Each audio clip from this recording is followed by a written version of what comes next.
नमस्कार, स्वागत है आपका हमारी खास पेशकश में। मैं हूं विवेक मित्तल। दोस्तों, बाजार को अब जो सतर्कता है या टैरिफ लगने का जो डर है वो अब साफ तौर पर दिखने लगा है।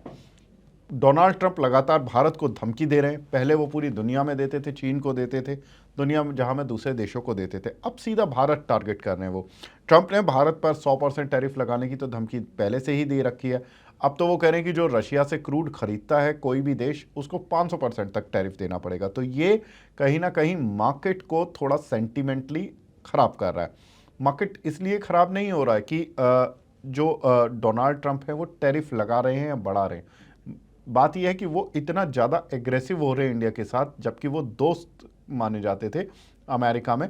तो वो एक थोड़ा सा जो हमारी जो नीति है उसको लेकर थोड़ा सा विवाद हो रहा है कि कहीं ना कहीं डोनाल्ड ट्रंप क्या सही में हमारे साथ दोस्ती निभा रहे हैं या एक प्रेशर बना रहे हैं। तो प्रेशर बनाने वाली जो साइड थी अभी तक तो चलती आ रही थी, लेकिन अब थोड़ा सा दोस्ती भी खत्म हो रही है।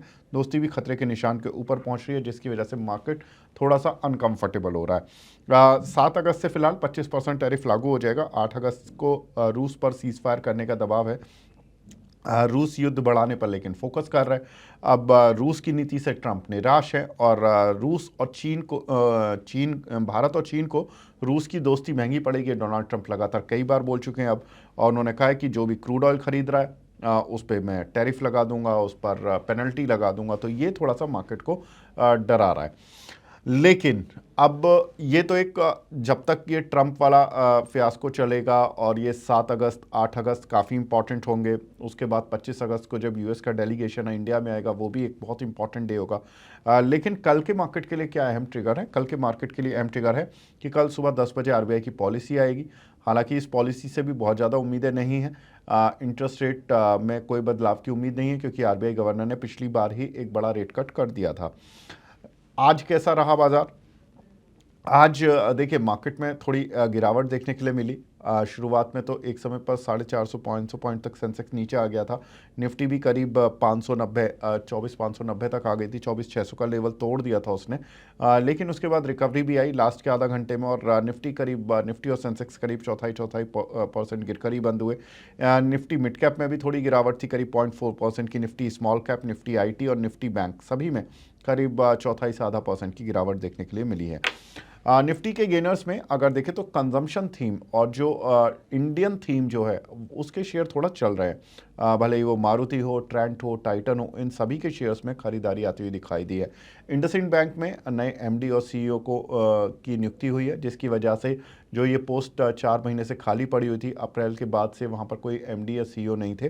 तो अब वहाँ पर एक्सिस बैंक के पूर्व एमडी और पूर्व डेप्यूटी एमडी पदभार संभालेंगे 25 अगस्त से। तो उसका एक इम्पैक्ट देखने के लिए मिला इंडसइंड बैंक के काउंटर पर। रिलायंस आज का टॉप लूजर काउंटर रहा। कारण था कि जिस तरह से रशिया से तेल खरीदने पर को लेकर ट्रंप धमकी दे रहे हैं, उसके चलते जो बड़ा तेल बायर है इंडिया से, वो रिलायंस इंडस्ट्री ही है। तो उस काउंटर पर एक इम्पैक्ट आता हुआ लाजमी था और आज गिरता हुआ दिखाई दिया।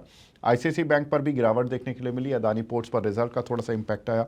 रिजल्ट आने के बाद काउंटर गिरता हुआ दिखाई दिया करीब 2.25% तक। बीईएल में लगातार दूसरे दिन गिरावट देखने के लिए मिली है। मिड कैप गेनर्स में देखें तो एबी कैपिटल आफ्टर रिजल्ट्स अच्छे हमने कल भी देखा था कि इस काउंटर पर मूव आता हुआ दिखाई दिया। आज भी ये मूव बरकरार रहा, हालांकि उतना मोमेंटम नहीं था, 1.5% बढ़ता हुआ दिखाई दिया। पूना वाला फिनकॉर्प यहाँ पर करीब 0.25% की तेजी आती हुई दिखाई दी। उनो मिंडा और सोलर इंडस्ट्री यहाँ पर करीब 4% की तेजी आती हुई दिखाई दी है। मिड कैप लूजर्स में देखें तो बीएससी में करीब 5% की गिरावट देखने के लिए मिली। इंडिया इन्फो लाइन में करीब 3% की गिरावट थी। बायोकॉन में करीब 2.5% की गिरावट, और पेटीएम में अगर हम देखें तो करीब 2.5% की गिरावट देखने के लिए मिली, क्योंकि इसमें माना जा रहा है कि जो अली बाबा है उन्होंने आज स्टेक बेचा ब्लॉक डील के जरिए करीब 5% डिस्काउंट पर, जिसकी चलते यहाँ पर थोड़ी सी गिरावट देखने के लिए मिली है। लेकिन मार्केट के लिए इंपॉर्टेंट अब ट्रंप का टैरिफ और दूसरा आरबीआई की पॉलिसी। आरबीआई की पॉलिसी वाला इवेंट कल खत्म हो जाएगा, लेकिन डोनाल्ड ट्रंप का इवेंट जो होगा वो 7 तारीख से शुरू होगा, यानी कि अगले जो 3 दिन होंगे काफ़ी इंपॉर्टेंट होंगे। डोनाल्ड ट्रंप को अगर कुछ अनाउंसमेंट करनी है भारत के खिलाफ तो हो सकता है कि इन 3 दिनों में आपको कोई अनाउंसमेंट सुनने को मिले। 25% टैरिफ वो ऑलरेडी अनाउंस कर चुके हैं, इसके ऊपर कुछ पेनल्टी है, इसके ऊपर कुछ बड़ी टैरिफ की बात जो वो 100% 500% कर रहे हैं, वो शायद हो सकता है आने वाले दिनों में कुछ हो सकता है सुनने को मिले। तो मार्केट कॉशियस नोट पर है और हमारे साथ जो भी एक्सपर्ट जुड़ते हैं उनसे हम आपको राय दिलवाते रहते हैं कि कौन से निफ्टी के महत्वपूर्ण सपोर्ट लेवल हैं। तो महत्वपूर्ण सपोर्ट लेवल यही है कि 24,550 अगर ये लेवल टूटता है निफ्टी का तो मार्केट थोड़ा दिक्कत में आ सकता है, वरना मार्केट सही है, सपाट है। हो सकता है कि बाउंस ले ले, लेकिन मार्केट में जो एक्चुअल बाउंस जो हमने जितने भी एनालिस्ट से बात की वो कह रहे कि देखिए एक जो कन्विक्शन वाला बाउंस है वो 24,800 के ऊपर ही निफ्टी में आ पाएगा, उससे पहले मार्केट में कन्विंसिंग बाउंस नहीं आएगा।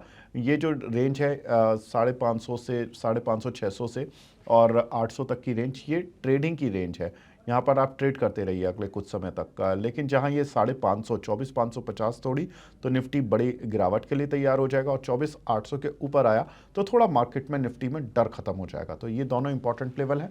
निफ्टी आईटी अभी कमज़ोर है, निफ्टी बैंक ने 56,000 के लेवल्स को भी टेस्ट करना शुरू कर दिया, तो अब ये थोड़ा सा गिरावट का संकेत दे रहा है। तो बीएससी माफ़ कीजिएगा बैंकिंग और आईटी दो कमज़ोर पक्ष, यहाँ से अभी सपोर्ट नहीं मिल रहा है मार्केट को, तो इसलिए मार्केट पर अभी जो पड़ रहा है वो थोड़ा सा बेयर्स भारी है, यानी कि मंदी की तरफ ज़्यादा थोड़ा सा भारी है।